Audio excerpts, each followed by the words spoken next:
झाला अभ्यास पाहिजे.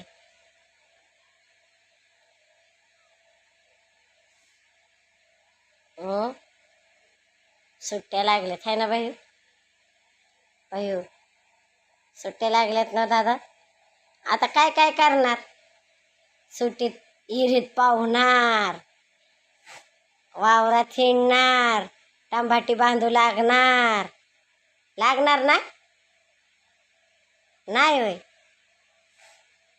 मग काय काय काम करणार? अभ्यास करणार का नुसता? अय बाया, मामाकडे जाणार होय? आईकड, आईच्या घरी जाणार होय? आता उरसाच्या सुट्टीला जाणार ना? उरसाच्या